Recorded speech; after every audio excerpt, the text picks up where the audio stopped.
Hi, my name is Oak with Oak Astrology School, and welcome to my channel. Today I'm talking about something quite casually, and I'm talking about astrology and death. And so I'm going to share a personal story with you about my experiences with people that have passed on and how the chart still lives on even after we die. So the idea of the birth chart is that when you're born, we are going to look at the position of all the planets in the sky when you're born, and that snapshot of the sky is your birth chart, right? So all the planets from in this particular system of Western astrology that I'm utilizing, I use from the Sun to Pluto. So all of these planets represent a different form of consciousness. These positions of the planets are critical points in the sky, and our chart doesn't change, because if we can think about our physical body, our makeup, we are made up of all of those positions in the sky, as the sky is the cosmic mirror.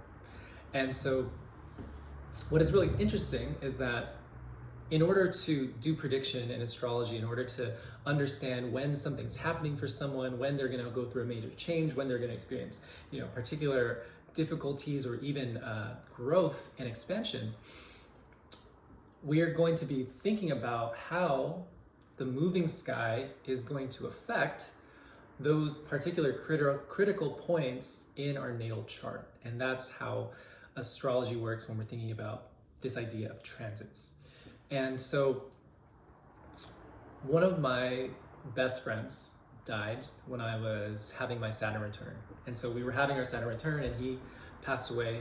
And it was really hard for me because that was my best friend of over 10 years. And there was a lot of pain, obviously, that I've been just really healing through. And as an astrologer, you tend to know everyone's charts, your best friend's chart for sure, your own chart, the positions of all the planets a lot of times.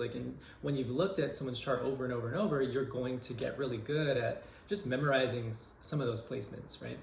And so I would have these moments, because his passing was about 6 years ago. So I've had a lot of time to process and to think, and sometimes we have these waves of inspiration that come over us. We just start randomly thinking about something, thinking about someone, and a memory will just come in so strong and it's so visceral, right? And I've had a few of those throughout the years, but I've noticed that some of those extremely visceral experiences of when I've thought about my best friend that passed away, I would look at the chart for the moment, and either the moon or Mars or Venus or another planet was right on top of one of his natal placements. So activating something in his birth chart, even though he's gone, gone from this physical plane. And that is the beauty and the magic of astrology, because when events happen in our lives, there's usually, and there's always, because the sky is our cosmic mirror, there's always an astrological correspondence. There's always an astrological occurrence that is going to create the event, right? So that is just the magic of this practice. And so even those realizations that I had about my best friend, I would really notice how the chart would be activated. So a really interesting occurrence just happened. And today is July 3rd, 2021. So yesterday, July 2nd, the aspects in the sky were Mars trine to Chiron.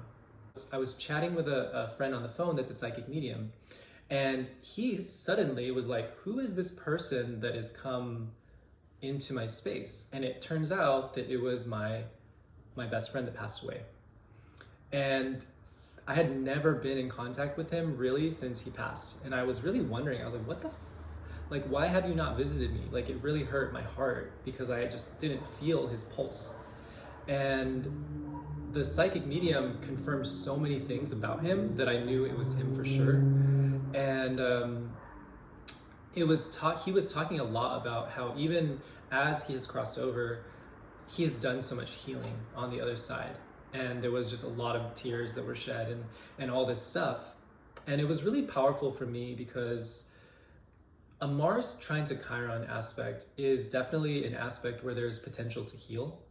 And there's a potential to heal from ways that we might have carried anger, ways that we're relating to our ability to take divine action in our own life.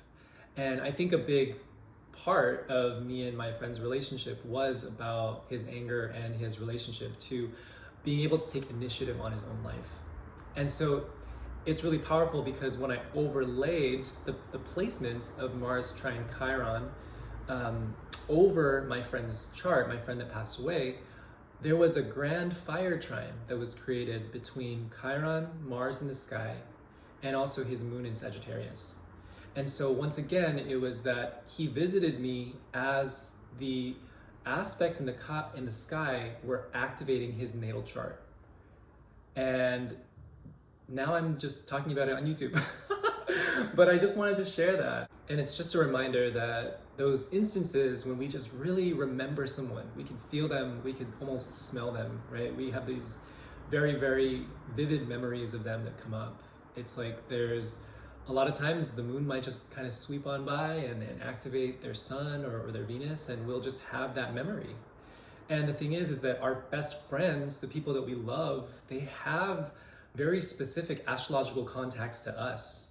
A lot of times we're going to share, just divine mathematics together. Like your sun is trine their moon, your Venus is conjunct their Mars, like all those types of things. So of course, my friend's chart gets activated, but that also is of course activating mine. So just a reminder that there's so much beauty in this craft, in the craft of astrology, where it can really provide a lot of understanding of why things happen and the timing that they do happen. So just wanted to share that with you.